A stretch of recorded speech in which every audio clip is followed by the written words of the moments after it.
माँ शारदे को नमन करते हुए सभी विद्यार्थियों को मेरी नमस्कार। पिछली क्लास में या पिछले वीडियो में छंद के अंगों के बारे में पढ़ा था। छंदों के अंग जैसे वर्ण, मात्रा, लघु, गुरु, यति, गति, चरण, तुक इत्यादि, उनके बारे में बहुत अच्छी तरीके से अध्ययन किया था।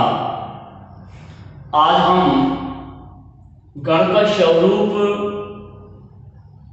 कैसा है, गण का सूत्र और गण के भेद के बारे में विस्तृत जानकारी प्राप्त करेंगे। मैंने आप विद्यार्थियों की दृष्टि से बहुत ही संक्षिप्त में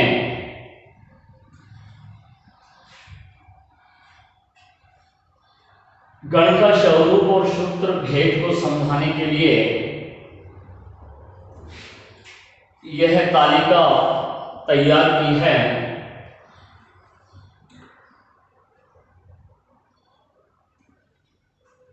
आपके बहुत ही अच्छा समझ में आएगा। मैं बारी बारी से आपको समझाता हुआ चल रहा हूं। जैसे कि हम प्रारंभ करते हैं गण का स्वरूप।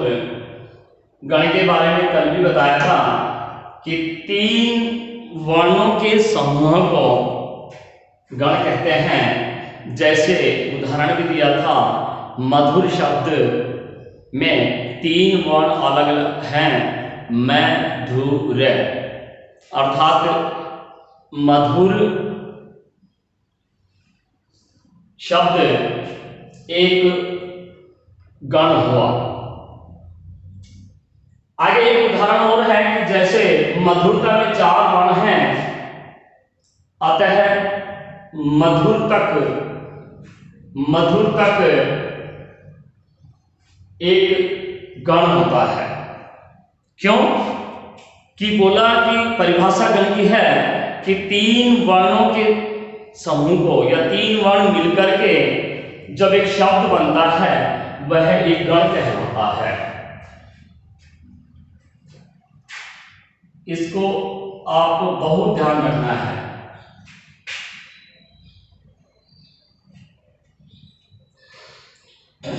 अब आगे चल करके हम देखते हैं कि गण का सूत्र।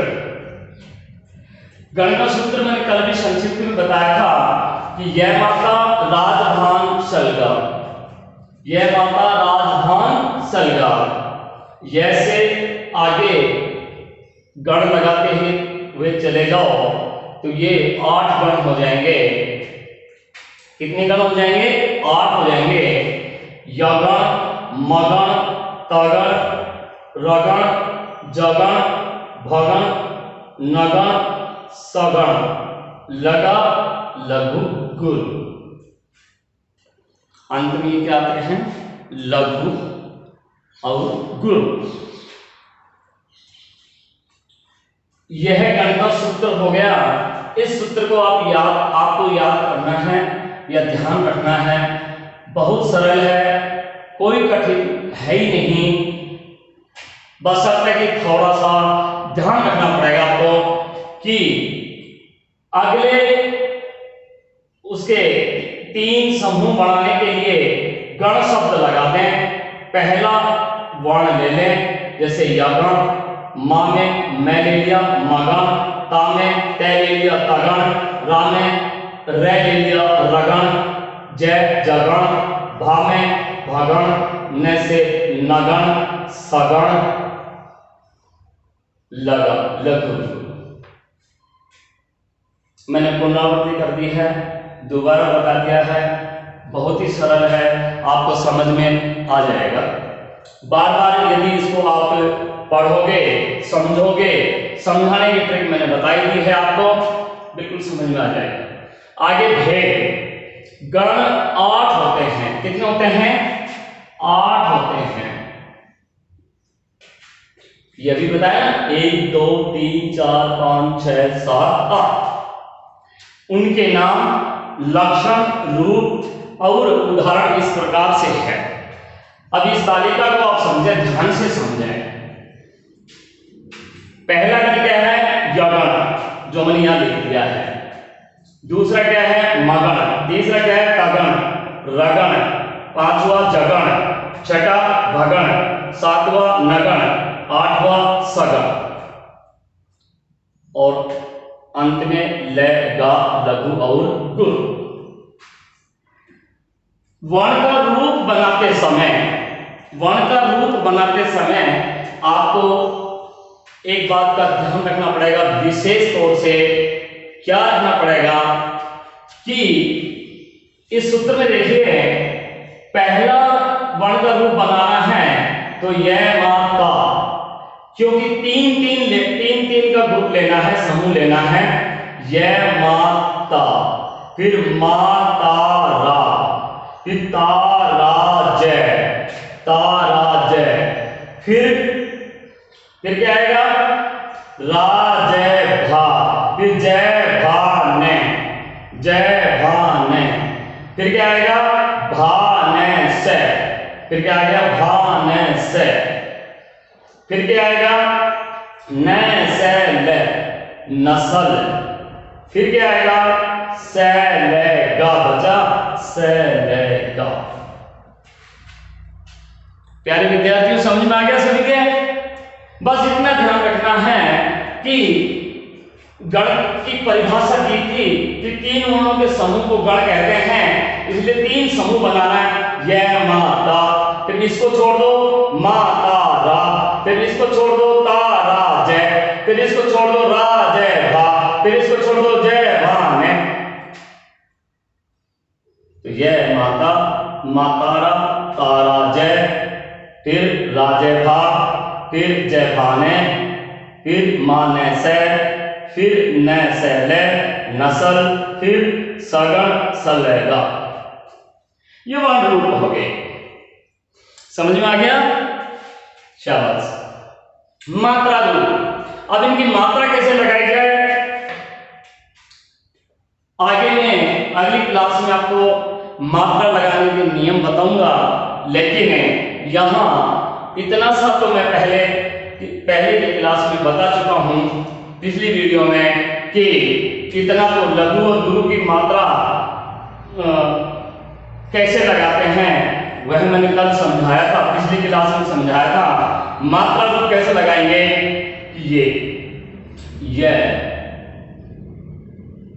एक ही मात्रा है, एक ही मात्रा लगेगी। माता, दो मात्रा लगेगी। ठीक है, ऐसे ही मातारा डबल मात्रा है, जिसका संकेत एस एस एस है। ताराजय, क्यों कि दुगना समय लग रहा है बोलने में, उच्चारण करते समय। मैंने कल बताया था या पिछले क्लास में बताया था कि लघु से दीर्घ यानी कि दुगना समय लगे, वहां डबल मात्रा होती है। ताराजय डबल मात्रा, सिंगल मात्रा।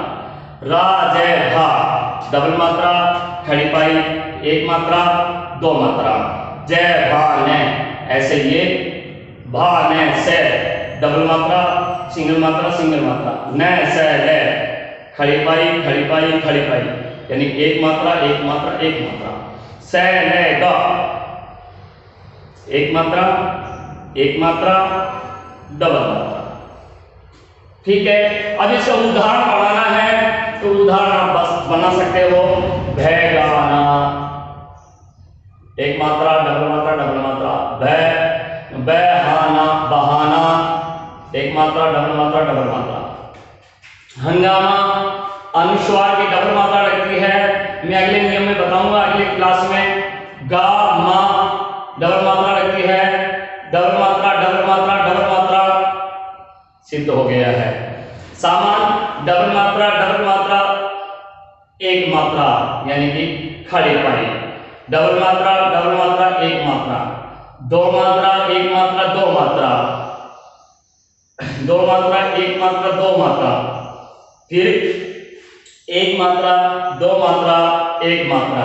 फिर ये वही वही आ गया, एक मात्रा, डबल मात्रा और एक मात्रा, फिर डबल मात्रा, एक मात्रा, एक मात्रा, डबल मात्रा, एक मात्रा, एक मात्रा, फिर एक मात्रा, एक मात्रा, एक मात्रा, एक मात्रा, एक मात्रा, एक मात्रा, फिर एक मात्रा, एक मात्रा, दो मात्रा, एक मात्रा, एक मात्रा, दो मात्रा, क्योंकि इसमें छोटे ऊ की मात्रा है तो लघु है, एक मात्रा लगेगी। इतना तो मैं पहले आपको बता चुका हूं। अब क्या है, आगे चल करके इस सारणी को समझना बहुत जरूरी है, और यह सारणी आपको समझ में आ गई होगी। बहुत ही सरल है, थोड़ा सा ध्यान देना पड़ेगा, मात्रा को ध्यान देना पड़ेगा, वर्ण रूप बनाते समय ध्यान देना पड़ेगा।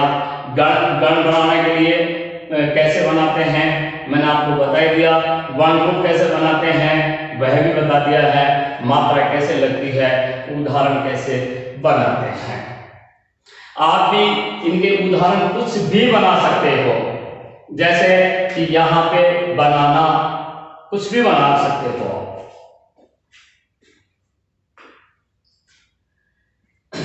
आगे चल करके देखते हैं छंद के भेद।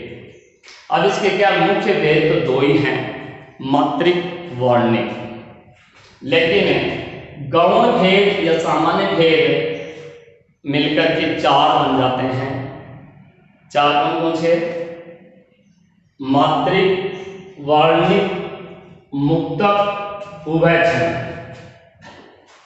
उभय छंद का वह अर्थ होता है जिसमें दोनों मौजूदा हो या उपस्थित हो, वह छंद उभय छंद कहलाता है। मुक्तक का नाम ही मुक्त है, जो स्वतंत्र है, जिसमें न तो मात्रिक हो न वर्णिक हो, वह मुक्तक छंद कहलाता है। इस छंद के जो विद्वान है या कवि है, निराला को माना गया है। अभी मैं बारी बारी से आपको समझा रहा हूं। मात्रिक छंद, मात्रिक छंद किसे कहते हैं? बहुत ही सरल है, आपको समझ में आ जाएगा। अभी तक तो यदि मात्रिक छंद नाम से ही मालूम पड़ रहा है, आप थोड़ा बहुत तो बिल्कुल समझ गए होंगे कि मात्रिक में कहीं मात्रा गिनी जाएगी, इसलिए वो मात्रिक छंद है। तो कहने का भाव है कि मात्रिक छंद की जो परिभाषा कैसे करेंगे हम, कि जिसमें मात्राओं की गणना की जाए, बस केवल मात्राओं की गणना की जाएगी, वर्णों की स्वतंत्रता हो, उसमें वर्ण स्वतंत्र हैं, वर्णों को अपन को छेड़ना ही नहीं है, वर्णों को गिनना ही नहीं है, उसकी गणना ही नहीं करनी है। किसकी गणना करनी है? मात्राओं की गणना करनी है। मात्रिक छंद, इनके भी भेद हैं, तीन भेद हैं, सम, अर्धसम, विषम।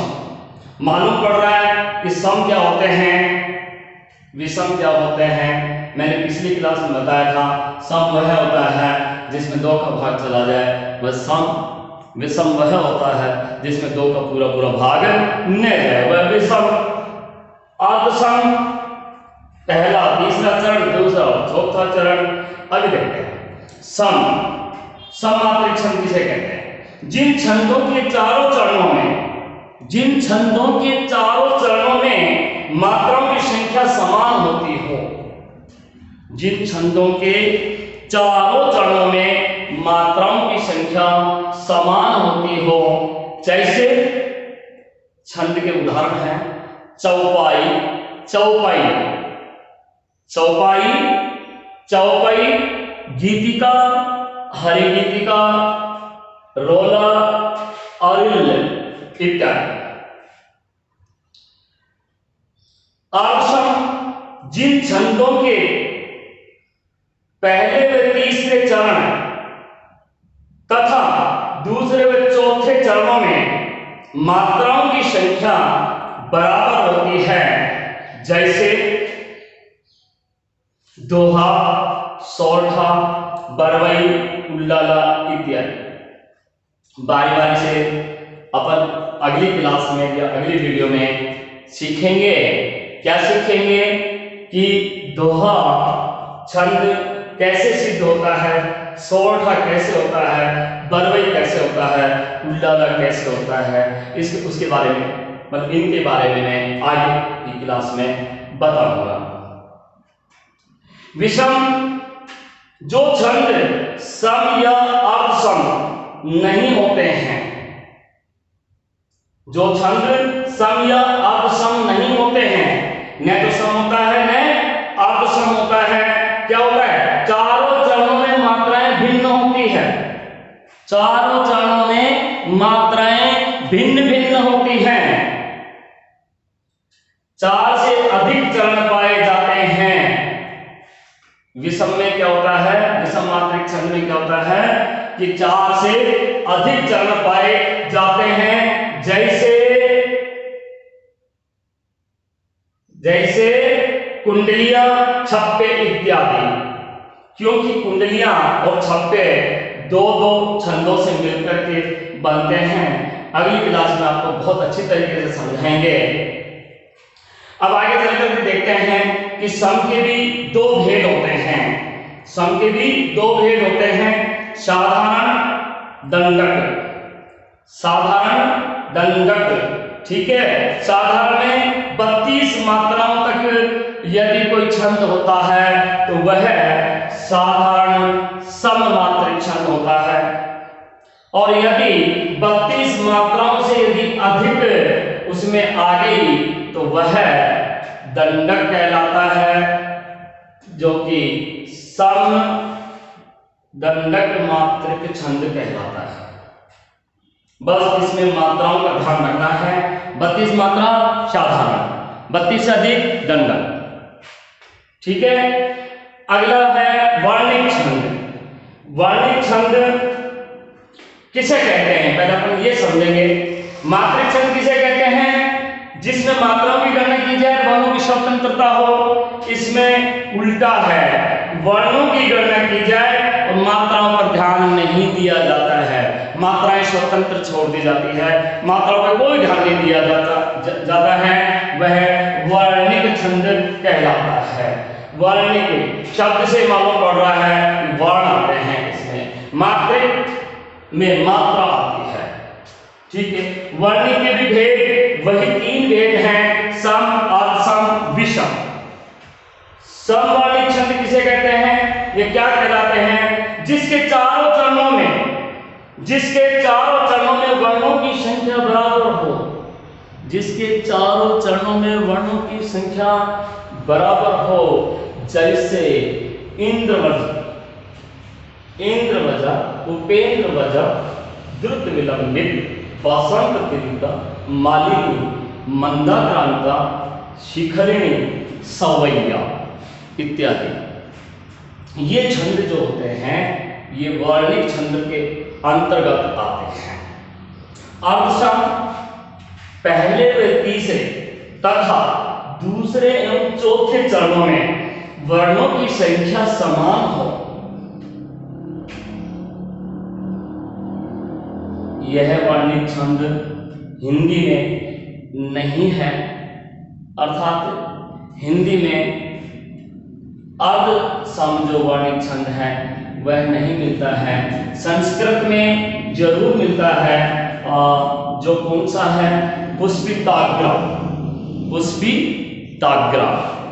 आदि। संस्कृत में और भी होंगे, लेकिन मुझे संस्कृत का इतना ज्ञान नहीं है, लेकिन मैं आपको एक उदाहरण के तौर पे बता रहा हूं कि पुष्पिताग्र एक छंद होता है जो वर्णिक छंद कहलाता है। वर्णिक में भी अर्धसम वर्णिक छंद होता है।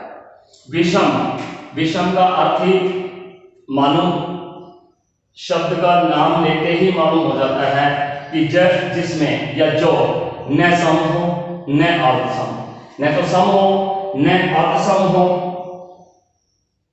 जिनके चारों चरणों में वर्णों की संख्या भिन्न हो। हिंदी में भी ऐसे छंदों के उदाहरण नहीं मिलते हैं। हिंदी में भी विषम वर्णिक छंद के उदाहरण नहीं मिलते हैं। बस अपन को इतना ज्ञान होना चाहिए कि कभी कभार वस्तुनिष्ठ प्रश्नों में प्रतियोगिता में, कोई भी प्रतियोगिता हो, उसमें बहुत से सवाल इनमें महत्वपूर्ण बनता है जो वस्तुनिष्ठ आते हैं, उसमें कभी कभार पूछ भी लिया जाए। इस वजह से मैंने आपको सभी चीज़ें इसलिए ही बताई है क्योंकि आपको आगे जाकर के नेट की सेलेक्ट हुई, फर्स्ट ग्रेड हुई, सेकंड ग्रेड हुई और जितनी भी प्रतियोगिता परीक्षाएं हैं उनमें पूछा जाता है। इसलिए उस को भी ध्यान में रखते हुए मैं आपको ये सभी बातें, छोटी छोटी बातों को लेकर के चल रहा हूँ। छोटी छोटी बातें ही बन करके बड़ी बनती है, इसलिए अपन को छोटी छोटी बातें ही सीखनी पड़ेगी, तभी आपको ये जो छंद है बिल्कुल अच्छी तरीके से समझ में आ जाएंगे।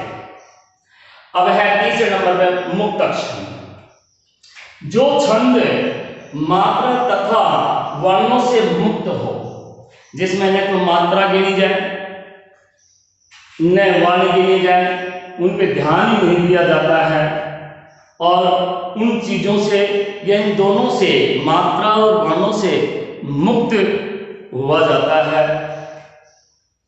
आगे है कि परंपरा से हटकर रचना की जाती है। इसमें क्या है, कभी परंपरा से हटकर के, रीति रिवाज से या परंपरा से या नियम से हटकर के, जैसे ये नियम नहीं है कि भाई मात्रा गिनो वर्ण गिनो, नहीं, परंपरा से हटकर रचना की जाती है। कवि क्या करता है, लय पर ध्यान रखता है, न वर्ण पे ध्यान रखता है, न मात्रा पे ध्यान रखता है, वह किस पे ध्यान रखता है, लय पे ध्यान रखता है, मात्रा व वर्णों पर नहीं, मतलब मात्रा व वर्णों पर ध्यान नहीं देते हैं। ऐसे कवि कौन है हिंदी साहित्य में या हिंदी जगत में? मुक्तक छंद जो लिखने वाले हैं, सर्वाधिक लिखे हैं, वह कवि हैं निराला। कई बार क्या प्रतियोगिता परीक्षाओं में यह सवाल पूछ लिया जाता है, बहुत अच्छा सवाल है, बहुत अच्छा प्रश्न बनता है, वस्तुनिष्ठ में पूछ लिया जाता है। इस वजह से मैं आपको उदाहरण सहित मुक्तक छंद को भी इसलिए समझा रहा हूँ। बाकी क्या और जो कोई समझाते हैं वह मुख्य भेद दो ही को समझा करके रह जाते हैं, लेकिन गौण भेद भी है ना, मतलब सामान्य भेद भी हैं। इसलिए छंद के भेद कितने कहलाते हैं? 4 कहलाते हैं। प्रश्न भी आ सकता है कंपटीशन में, प्रतियोगिता में, कभी भी कोई भी प्रतियोगिता में कि भाई छंद के भेद कितने हैं, तो उसमें 2 भी आएगा, 3 भी आएगा, ऑप्शन 4 भी आएगा, 5 भी आएगा। अपना उत्तर क्या होगा? 4 होगा।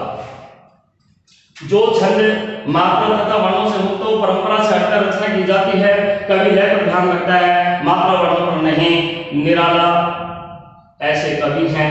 उदाहरण है, दिवसाओं शाम का समय, मेघ में आसमान से उतर रही है, वह संध्या सुंदरी परी सी धीरे धीरे धीरे। संध्या सुंदरी निराला।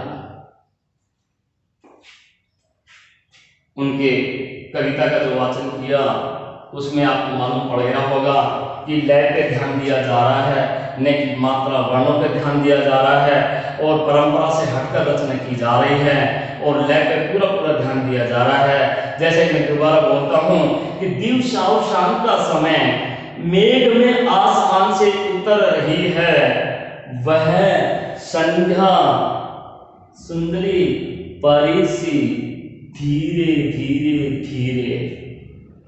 संध्या सुंदरी निराला। चौथे नंबर पे है उभय छंद। इस छंद में मात्राओं तथा वर्णों दोनों की संख्या निश्चित व नियमित होती है।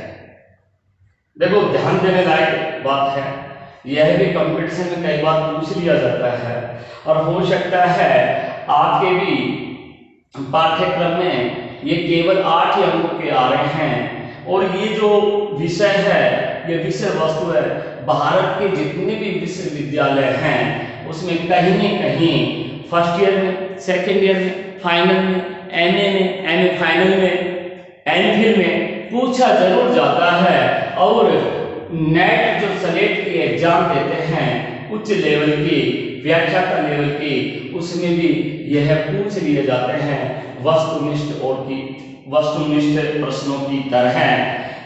इनमें वस्तुनिष्ठ प्रश्न कम से कम 40 या 50 बन रहे हैं।